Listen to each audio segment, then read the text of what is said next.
یہ بیان فرمائیے گا، ہمارے ہاں پہلے شاید آپ کے بچپن میں یہ ہوتا ہوگا، لیکن اب سوشل میڈیا کا دور ہے، ہم لوگ تو بہت زیادہ اب متعارف ہوئے۔ پہلے سنتے تھے ہم کوئی یہ پرانے بابے ہوتے ہیں، کوئی پیر وغیرہ ہوتے ہیں، یہ میڈیٹیشن کرواتے ہیں، لیکن اب تو باقاعدہ انسٹیٹیوشنز بن گئے ہیں، بڑی بڑی خانقاہیں وجود پذیر ہوئی ہیں، میڈیٹیشن کروائی جاتی ہے وہاں پہ۔ اور ہم نے دیکھا ہے کہ جو ماڈرن پڑھے لکھے لوگ ہیں وہ بھی اب کہتے ہیں کہ یار زندگی کے جھمیلوں سے تنگ آ کر تھوڑی دیر میڈیٹیشن میں جانا چاہیے ہے۔ اور جب وہ جاتے ہیں میڈیٹیشن میں تو کچھ عرصے بعد ایسا لگتا ہے کہ میڈیٹیشن بھی ایک پوری دنیا ہے، وہ صرف ٹائم آؤٹ نہیں ہے کہ آپ گئے ریلیکس ہو کے آ گئے، بلکہ وہاں سے بھی بات آگے بڑھتی ہوئی نظر آتی ہے۔ تو مجھے یہ بتائیے گا کہ جو میڈیٹیشن ہے یہ چیز کیا ہے اپنی ذات میں؟ کیا مسلمانوں کو یہ کرنی چاہیے ہے؟ اگر یہ کرتے ہیں تو اس کا پھر نتیجہ کیا نکلتا ہے؟ اپنی ذات میں تو بہت اچھی چیز ہے، یعنی آپ اپنے آپ کو پرسکون کرنا چاہتے ہیں، دنیا سے تھوڑا سا الگ ہونا چاہتے ہیں، آپ اپنے وجود پر غور کرنا چاہتے ہیں، وجود میں گزرنے والے احوال پر غور کرنا چاہتے ہیں، جو چیزیں آپ کو درپیش ہوتی ہیں ان پر غور کرنا چاہتے ہیں، تو اس میں مراقبہ بڑی غیر معمولی چیز ہے۔ بدقسمتی یہ ہے کہ یہ سیکولر نہیں رہ سکی، یعنی دنیا میں جو علوم پیدا ہوئے ہیں، جس طرح مثال کے طور پر طب ہے، تو اب یہ آپ دیکھتے ہیں نا کہ سرجری نے کتنا کمال دکھایا ہے۔ کوئی سوچ سکتا تھا جو کچھ ہم آج کر لیتے ہیں؟ یعنی ایک ایک شخص کو دیکھیے تو آپ کو بتائے گا کہ اس کے دل پر 4 5 اسٹنٹ پڑے ہوئے ہیں اور وہ جی رہا ہے۔ کوئی سوچ نہیں سکتا تھا۔ اچھا، پھر سرجری جس طریقے سے ہوتی ہے اس کے بارے میں سوچا جا سکتا تھا؟ تو اپنی ذات میں تو ایک علم کا کمال ہے نا جو ہم دیکھتے ہیں۔ اچھا، پھر جو دوائیں ایجاد ہوتی ہیں، جس طرح سے ویکسینیشن کا یہ عمل ہوا، یہ کوئی معمولی چیز ہے؟ یعنی کتنی بیماریاں ہیں جو دنیا میں انسان ختم کرنے میں کامیاب ہو گیا ہے۔ تو جس طریقے سے یہ علوم اپنے اندر بڑی افادیت رکھتے ہیں، اسی طرح سے نفسی علوم بھی اپنے اندر بڑی افادیت رکھتے ہیں۔ مراقبہ انہی علوم میں سے ایک علم ہے، یعنی اس کے ذریعے سے جیسے آپ دنیا میں بعض اوقات تفریح کر کے، بعض اوقات کوئی چیز پی کر، کوئی چیز کھا کر، دوستوں میں بیٹھ کر ایک اطمینان محسوس کرتے ہیں، تسکین حاصل ہوتی ہے، ذہن کا غبار اتر جاتا ہے، تکان دور ہو جاتی ہے، بالکل اسی طریقے سے یہ مراقبے بھی آپ کو دنیا سے غیر متعلق کر کے بڑی حد تک اپنے وجود سے متعلق ہونے کی تربیت دیتے ہیں۔ تو اپنی ذات میں کوئی بری چیز نہیں ہے، لیکن یہ میں نے ابھی جس طب کے علم کی بات کی، یا اسی طرح سائنس کے دوسرے علوم ہیں، انہوں نے اپنے اوپر مذہب کا پردہ نہیں ڈالا، جبکہ یہ علم یعنی نفسی علم جس میں یہ مراقبے ہیں اور بعض چیزیں ہیں، یہ اپنے اوپر مذہب کا پردہ ڈال لیتے ہیں۔ چنانچہ آپ دیکھیں کہ یہ آج کا معاملہ نہیں ہے، بدھوں کے ہاں پہلے دن سے یہی چیز ہے۔ خود گوتم بدھ کی اپنی شخصیت اس مراقبے کے نتیجے میں وجود پذیر ہوئی ہے، یعنی وہ جب وہاں سے نکلے ہیں اور نکل کر جا کر انہوں نے گیا کہ جنگل میں دھونی رمائی ہے، تو اس کے بعد وہ کیا چیز تھی جو وہ کرتے تھے؟ یعنی نماز تو نہیں پڑھتے تھے، یہی مراقبے ہی کرتے تھے۔ تو یہ مراقبے یا میڈیٹیشن ہے جس کے ذریعے سے انہوں نے اپنے آپ کو بھی سکون دیا، دنیا کے بارے میں بھی ایک دوسرا زاویہ نظر دیا، اور اس میں بڑا کمال حاصل کیا۔ اگر آپ جائیں تو آپ دیکھیں خود ہندوستان میں، ہمارے ملک میں بھی جگہ جگہ آپ کو بدھوں کی خانقاہیں ملیں گی جس میں مراقبے کی جگہیں بنی ہوئی ہیں۔ اس میں یہ ضروری ہوتا ہے کہ آپ اپنے بچوں سے، اپنی بیوی سے، اپنے تعلقات سے کچھ دیر کے لیے الگ ہو جائیں۔ خود ہمارے ہاں صوفیہ نے اس کو استعمال کیا ہے، یعنی مراقبے کرائے ہیں۔ چنانچہ آپ اگر تصوف کی کتابیں پڑھیں یا صوفیہ کی مجالس میں بیٹھیں تو کوئی موت کا مراقبہ ہوگا، کوئی قبر کا مراقبہ ہوگا، کوئی حیات کا مراقبہ ہوگا، کوئی دل کا مراقبہ ہوگا، کوئی نفس کا مراقبہ ہوگا۔ تو مراقبے کی 10 اقسام خود ہمارے ہاں بھی موجود ہیں، لیکن جب اس کے ساتھ آپ مذہب کو وابستہ کر دیتے ہیں تو پھر یہ محض مراقبہ نہیں رہتا، یہ ایلوژن بن جاتا ہے۔ اس میں چونکہ انسان اپنے باطن میں جاتا ہے، اور باطن میں جس طرح عقل ہے، جس طرح شعور ہے، جس طریقے سے چیزوں کی تحلیل کی قوت ہے، بالکل اسی طرح سے متخیلہ بھی ہے۔ جب آپ اپنے باطن میں جھانکتے ہیں اور ساری دنیا سے اپنے آپ کو غیر متعلق کر لیتے ہیں، تو اب جو سجیشن آپ کو دی جائے گی وہ آپ کے باطن میں جا کر ایک باقاعدہ تشکیل پا لیتی ہے۔ یہ بالکل ایسا ہی ہے، اس کا تجربہ عام آدمی بھی کر سکتا ہے۔ کسی چیز کو اپنے ذہن پر سوار کر لیجئے اور سو جائیے تو خواب میں وہی چیز ممثل ہو کے آ جاتی ہے۔ تو یہ صلاحیت جو خواب میں انسان کو دی گئی ہے، اس کو وہ مراقبوں کے ذریعے سے دنیا میں بھی حاصل کر لیتا ہے۔ وہ کہیں بھی نہیں جاتا، وہ اپنے اندر جاتا ہے۔ کوئی سیر باطن اس کو افلاک پر نہیں لے جاتی، وہ باطنی میں رہتی ہے۔ اس میں جو کچھ متخیلے کی کار فرمائی ہے وہ اسی طرح سے تمثیل کا رنگ اختیار کر لیتی ہے۔ اس میں اگر کوئی سجیشن دینے والا اس کو یہ بتا رہا ہے کہ محمد الرسول اللہ کی ایک شخصیت تھی، یا یہ بتا رہا ہے کہ پیغمبر آئے تھے، تو وہ رات میں دن میں جاگتے سوتے ان سے ملاقات شروع کر دیتا ہے۔ وہ اگر ان کو فرشتوں کے بارے میں توجہ دلاتا ہے اور یہ چیز ارتکاز کا موضوع بن جاتی ہے تو اس کو فرشتے نظر آنے شروع ہو جاتے ہیں۔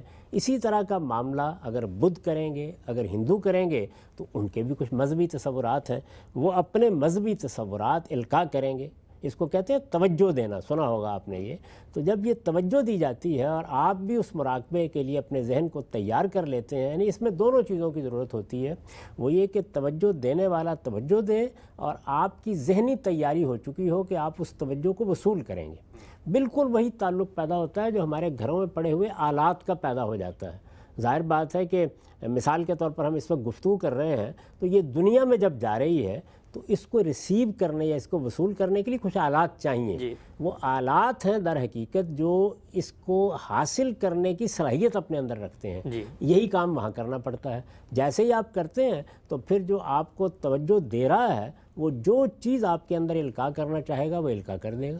یعنی وہ چاہے گا تو آپ کو آپ کے تخیل میں رسول اللہ کی مجلس میں لے جائے گا، وہ چاہے گا تو آپ کو آدم علیہ السلام سے ملاقات کرا دے گا، اور اگر اس کا پس منظر ہندو ہے تو وہ آپ کو رام کرشن کے پاس ملاقات کے لیے لے جائے گا۔ اگر وہ آپ کو یہ بتانا چاہتا ہے کہ یہ دنیا جو کچھ چل رہی ہے یہ تو جنم در جنم اسی طرح آ رہی ہے، تو وہ آپ کو پیچھے لے جا کے آپ کے 10 جنم آپ کو دکھا دے گا۔ لیکن یہ آپ کچھ بھی نہیں دیکھ رہے ہوتے، آپ اصل میں اپنے آپ کو ایلوژنس کے حوالے کر چکے ہوتے ہیں۔ اور یہ ہمارے ہاں ہو، یہ بدھوں کے ہاں ہو، یہ ہندوؤں کے ہاں ہو، ہر جگہ اس کا یہی نتیجہ نکلتا ہے۔ اگر اس کو اس سے الگ کر دیں، یعنی اس مذہبی پس منظر سے الگ کر دیں، تو پھر اپنی ذات میں یہ کوئی بری چیز نہیں ہے، یہ بالکل اسی طرح کی چیز ہے۔ آپ تسکین آور دعائیں کھاتے ہیں،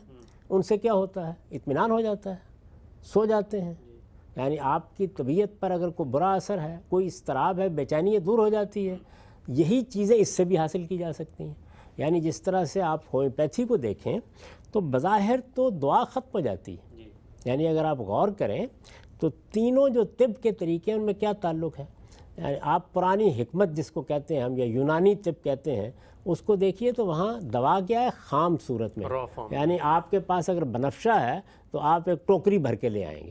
اور پھر اس کو آپ گرم کریں گے، اس کو پانی میں ڈالیں گے، اس کا ایک مشروب سا بنائیں گے، پئیں گے اس کو جب آپ ایکسٹریکٹ نکال کے اس کا ست نکال لیتے ہیں تو آپ کی ایلوپیتھی کی دوائیں بن جاتی ہیں، اور جب اس کی روح نکال لیتے ہیں تو ہومیوپیتھی کی دوا بن جاتی ہے۔ کبھی دیکھیے ہومیوپیتھی میں دوا کیسے بنتی ہے؟ تو اسی طریقے سے یہاں پر بھی ایک پورا عمل ہے جو ہوتا ہے، وہ عمل آپ کے اسی وجود پر ہوتا ہے، آپ اسی دنیا میں ہوتے ہیں، لیکن اس کو اگر کوئی شخص چاہے جو آپ کو اس مراقبے کی تربیت دے رہا ہے یا اس کے لیے آپ کو کہیں لے جا رہا ہے، تو وہ اپنے تصورات، اپنے عقائد، اپنے اذہان، سب چیزوں کو آپ میں القاء کر سکتا ہے۔ اور جس وقت آپ اس کے اپنے آپ کو حوالے کر دیتے ہیں تو پھر اس کے بعد جو آپ چاہیں وہ آپ کو دکھا دے گا۔ اسی طرح سے جو لوگ کسی کے حوالے نہیں کرتے، اپنے طور پر یہ کرتے ہیں، وہ بھی کچھ دیر کے بعد اس میں کامیاب ہو جاتے ہیں، لیکن کم تر۔ یعنی اس میں ایک دوسرا شخص چاہیے ہوتا ہے، جس طرح ہپنوٹائز کرنے کے لیے ایک دوسرا شخص چاہیے ہوتا ہے، اس میں بھی چاہیے ہوتا ہے۔ اب یہ ایسی غلط فہمی ہے کہ آدمی اس میں چلا گیا تو نکالنا بہت مشکل ہو جاتا ہے۔ تو ایک خطرناک کھیل ہے جو انسان خود اپنے ساتھ کھیلنا شروع کر دیتا ہے، علم اور عقل معطل ہو جاتے ہیں، دنیا کے معاملات کے بارے میں بھی اس کا زاویہ نظر مختلف ہو جاتا ہے۔ اس لیے جتنے لوگ یہ اختیار کرتے ہیں ان کے ہاں پھر ترک دنیا، ان کے ہاں پھر قلت کلام، قلت منام، قلت طعام، یہ تصورات پیدا ہوتے ہیں۔ پھر وہ تصور پیدا ہوتا ہے جس کو اقبال نے اس طرح بیان کیا ہے کہ تم اپنی آنکھیں بھی بند کر لو، اپنے کان بھی بند کر لو، اور اپنے لب بھی بند کر لو، چشم بندو، گوشت بندو، لب بند، اور پھر تان بینی سر حق برمن بخند۔ یہ ہے نا اصل میں مراقبہ کرنے والوں کا، کہ سر حق تک پہنچنے کا رستہ ہی یہ ہے کہ اس کو اختیار کرو۔ لیکن ہمارا دین، ہمارا مذہب، قرآن مجید، وہ تو کہتے ہیں کہ اپنی آنکھیں بھی کھولو، کان بھی کھولو، اور لب بھی کھولو، چشم و گوشو لب کشا ہے ہوش مند۔ تو یہ بالکل الٹ صورتحال پیدا ہو جاتی ہے۔ ہمارے دین کی بنیاد علمی اور عقلی استدلال پر ہے، وہ آپ کو بیدار کرتا ہے، سلاتا نہیں۔ وہ آپ کو تسکین نہیں دیتا، اضطراب پیدا کرتا ہے، وہ آپ کو سوچنے پر آمادہ کرتا ہے۔ تو یہ دونوں چیزیں بالکل الگ الگ ہیں۔ تو وہ لوگ جو اس کو ایک وقتی چیز کے طور پر استعمال کریں، جیسے آپ نے کوئی تسکین آور دوا استعمال کر لی، آپ نے کچھ میڈیٹیشن سیکھ لی، کوئی یوگا سیکھ لیا، وہاں تک تو ٹھیک ہے، لیکن جس وقت آپ اس کے مذہبی پس منظر کے ساتھ اپنے آپ کو وابستہ کریں گے تو جن لوگوں کے پاس آپ جائیں گے وہ بدھ ہیں، ہندو ہیں، وہ ہمارے صوفیہ ہیں، اس کے بعد پھر ان کے سحر سے نکلنا آپ کے لیے ممکن نہیں ہوگا، اس لیے کہ آپ کے وجود میں آپ کو وہ مشاہدات کرا دیے جائیں گے جو ہیں تو تخیل کی کار فرمائی، لیکن انسان کمزور ہے، وہ اس کو حقیقت سمجھنے پر مجبور ہو جاتا ہے۔ ٹھیک ہے صاحب، بہت ہی آپ نے تفصیل سے پہلو واضح کیا۔ اچھا، ایک چیز میں آپ سے اور پوچھنا چاہتا ہوں، ابھی پچھلے دنوں ہم نے آپ سے گفتگو کی تھی علم غیب کے حوالے سے، قرآن مجید کا ایک مقام زیر بحث آیا، وہاں پر آپ نے آیات کی تلاوت کی تو اللہ تعالیٰ نے جو بات فرمائی کہ بھئی یہ پیغمبر پر تم یہ الزام لگا رہے ہو کہ اس کو کوئی مثال کے طور پہ کوئی کاہن ہے اس کے کان میں بات ڈال دیتا ہے یہ اس طرح، کیا تم نے اس پیغمبر کو کبھی غیب پر حریص پایا کہ شیطان اس کو القاء کرتا؟ تو دو کلیم اللہ تعالیٰ کی طرف سے سامنے آئے کہ ایک تو غیب پر حریص ہونا یہ اپنی ذات میں اللہ کو محمود نہیں ہے، اللہ کو مطلوب نہیں ہے، اور دوسرا یہ کہ جیسے ہی آپ غیب پر حریص ہوتے ہیں، آپ جاننا چاہتے ہیں کچھ اپنے حواس سے ماورا باتیں، تو پھر شیطان بھی آ جاتا ہے۔ یہاں آپ نے فرمایا کہ وہ بندے ہیں اپنا پورا کا پورا علم آپ کو ٹرانسفر کر رہے ہیں، ایلیوژنس پیدا ہو رہے ہیں، لیکن اس میں یہ جو شیطان ہے دنیا میں وہ بھی تو کوئی نہ کوئی کام کر رہا ہے نا اپنا۔ پہلا کام تو آپ نے کیا نا، یعنی جب آپ غیب کے حریص ہوتے ہیں، قرآن مجید نے اس کو دلیل بنا دیا ہے، وہ یہ کہتا ہے وَمَا هُوَ عَلَى الْغَيْبِ بِضَنِينٍ، یعنی میرا پیغمبر کسی متخیلے کی کارفرمائی کا شکار ہو کیسے سکتا ہے، میرے پیغمبر پر کوئی شیطان حملہ آور کیسے ہو سکتا ہے، وہ تو کبھی غیب کا حریص ہی نہیں رہا۔ مَا هُوَ عَلَى الْغَيْبِ بِضَنِينٍ، یعنی پہلے آپ کو اپنے ذہن کو تیار کرنا ہوتا ہے، اس تیاری کے بغیر نہ کوئی آپ کو ہپنوٹائز کر سکتا ہے، نہ کوئی آپ کے نفس پر گرفت حاصل کر سکتا ہے، نہ دنیا میں کوئی شخص یعنی کوئی انسان یہ کر سکتا ہے، نہ کوئی شیطان یہ کر سکتا ہے، دونوں ہی کام نہیں ہو سکتے۔ پہلے مرحلے میں آپ اپنے آپ کو اپنے متخیلے کے حوالے کرنے کے لیے ذہنی طور پر تیار ہوتے ہیں۔ یہ کیسے تیار ہوتے ہیں؟ غیب کی حرص، یعنی اور کوئی چیز نہیں ہوتی، کچھ نظر آئے مجھے، کچھ دیکھوں میں، مجھے پتہ چلے میرا پہلا جنم کیا تھا، مجھے معلوم ہو بعد میں کیا ہونے والا ہے، رسول اللہ صلی اللہ علیہ وسلم کو میں دیکھ لوں، آپ سے بات کر لوں، اللہ تعالیٰ سے میری ملاقات ہو جائے، فرشتوں سے ملاقات ہو جائے۔ امام غزالی نے بیان کیا نا کہ جب وہ صوفیہ کے ہاں گئے تو تھوڑے ہی دنوں میں فرشتے ان کو چلتے پھرتے نظر آنے لگ گئے۔ تو غیب کی طلب آپ کے اندر پیدا ہوتی ہے، بلکہ آپ غیب کے حریص ہوتے ہیں۔ یہ جیسے ہی آپ ہوتے ہیں تو آپ کا علمی عقلی وجود تحلیل ہونا شروع ہو جاتا ہے، یہ کمزور ہونا شروع ہو جاتا ہے، یعنی اس زاویے سے، ہو سکتا ہے کسی دوسرے زاویے سے وہ پوری طرح بیدار ہو، لیکن وہ اس زاویے سے کمزور ہونا شروع ہوتا ہے۔ جیسے ہی وہ کمزور ہوتا ہے تو پھر وہ ہدف بننے کے لیے بھی پوری طرح تیار ہو جاتا ہے۔ اب کوئی شخص آپ پر اثر انداز ہو کے آپ کو آپ کے متخیلے کی دنیا میں لے جائے گا، اور لے جائے گا تو وہاں آپ کو سیر کرا دے گا کہ آپ معراج پہ جا رہے ہوں گے، اور آپ آسمانوں پر جا رہے ہوں گے، اور آپ کو دنیا دکھائی جا رہی ہوگی، اور آپ کو زہرہ و مریخ کی سیر کرائی جا رہی ہوگی، یہ سب کچھ ہونا شروع ہو جائے گا۔ یہ سب کچھ جب ہونا شروع ہو جاتا ہے تو اب گویا آپ کمزور ہو گئے ہیں، تو جس طرح وہ آپ کو توجہ دینے والا آپ کا شیخ، وہ کوئی ہندو بھی ہو سکتا ہے، یوگی بھی ہو سکتا ہے، کوئی بھی ہو سکتا ہے، وہ آپ پر تصرف کرنا شروع کر دیتا ہے۔ بالکل اسی طریقے سے شیاطین جن بھی یہ کام شروع کر دیتے ہیں۔ تو قرآن نے اس کو استدلال بنا کر کہا ہے، قرآن مجید نے، کہ تم کہتے ہو کہ یہ قرآن شیطان کا الہام ہے، ہمارا پیغمبر تو کبھی غیب کا حریص ہی نہیں رہا، تو شیطان کہاں سے آ جائے گا؟ تو اس طرح یہ بھی بتا دیا کہ قرآن کس جگہ سے آیا ہے، اور اس کے ساتھ ہمیں یہ بھی بتا دیا کہ غیب کے حریص ہونے کے بعد شیطان کی دراندازی سے اپنے آپ کو بچا نہیں سکتے۔ اس لیے اللہ تعالیٰ کی پناہ مانگنی چاہیے اس سے کہ آدمی ماورائے طبیعت چیزوں کو اس طرح مراقبوں کے ذریعے سے دیکھنے والی کسی تحریک سے وابستہ ہو جائے، کسی شخص سے وابستہ ہو جائے۔ جس وقت آپ اپنے وجود کو اس کے حوالے کریں گے، آپ کے خوابوں پر اس کی گرفت ہوگی، آپ کے فہم پر اس کی گرفت ہوگی، آپ کی عقل پر اس کی گرفت ہوگی، اور آہستہ آہستہ آپ بالکل تحلیل ہو جائیں گے اس زاویے سے، حیرت انگیز طریقے سے آپ کا علم اور آپ کی دانش دوسرے میدانوں میں کام کر رہی ہوگی، اور اس معاملے میں وہ بالکل بیگانہ ہو جائے گی۔ یہی وجہ ہے کہ وہ لوگ جو ان چیزوں کے شائق ہوتے ہیں وہ جب قرآن مجید کو دیکھتے ہیں تو انہیں معلوم ہوتا ہے کہ قرآن میں تو ایسی کوئی بات نہیں، نہ کہیں وہ مراقبے کرنے کے لیے کہہ رہا ہے، نہ قرآن جس پیغمبر پر نازل ہوا ہے وہ اس طرح کی بات کر رہا ہے، نہ صحابہ کی زندگی میں اس طرح کی کوئی چیز ملتی ہے۔ کبھی دیکھا آپ نے کہیں تاریخ میں پڑھا، سیرت میں پڑھا کہ صحابہ کرام کو رسول اللہ مراقبہ کروا رہے تھے، یا ان کو غیب کے مشاہدے کروائے جا رہے تھے، یا وہ لوگ جو اصحاب صفہ میں سے وہ بیٹھے ہوئے تھے اور ہر دوسرے تیسرے دن کسی نئی دنیا کی سیر ان کو کرائی جاتی تھی؟ کیوں نہیں ہوتا تھا یہ؟ اس لیے کہ یہ دنیا ہی بالکل اور ہے،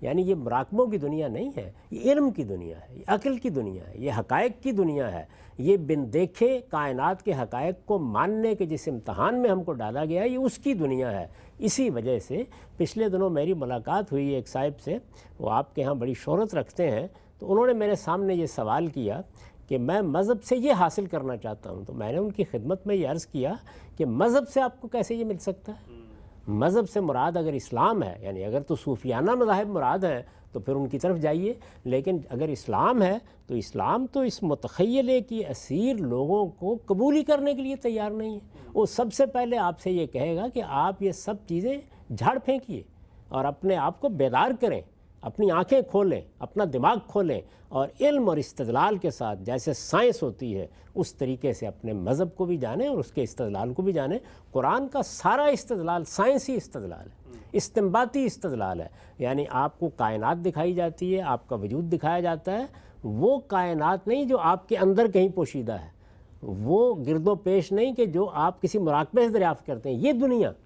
یعنی ان کی چیزوں کا ذکر آپ کو قرآن کرے گا اور پھر کہے گا کہ ان کے اوپر غور کرو، اور غور کرنے کی تربیت دے گا، بیدار ہو کر غور کرنا، نہ کہ غور کرنے کے عمل کو ایک نفسی علم میں ڈھال دینا۔ تو یہ بالکل اور دنیا ہے، وہ بالکل اور دنیا ہے۔ وہ لوگ جو ان مراقبوں کے شائق ہو جاتے ہیں ان کو پھر وہاں سے نکالنا بہت مشکل ہوتا ہے، اس لیے کہ ان کے ساتھ یہ حادثہ ہو جاتا ہے کہ ان کا متخیلہ ان کو جن دنیاؤں میں لے گیا ہوتا ہے وہ دنیائیں لگتی تو بہت اچھی ہیں، آپ ایک گوشے میں بیٹھے ہوئے ہیں، سکون کے ساتھ ہے، نہ گھر نہ بار کی کوئی ذمہ داری، نہ بچوں کے معاملے میں وہ تردد، آپ کو وہاں سے اٹھا لیا اور 15 دن 20 دن مہینہ، بلکہ بعض لوگوں کی تو زندگی اس کے حوالے ہو جاتی ہے۔ آپ جانتے ہیں کہ کتنے لوگ ہیں جو مسیحیت میں اس راستے پر چلے، ہمارے ہاں اس راستے پر چلے، ہندوؤں میں چلے، ان کے لیے پھر آئیڈیل زندگی وہ نہیں ہے جو میں آپ بسر کرتے ہیں، یعنی یہ سیاست، یہ معیشت، یہ معاشرت، ان کے ہاں پھر آئیڈیل زندگی وہی ہے کہ آپ کسی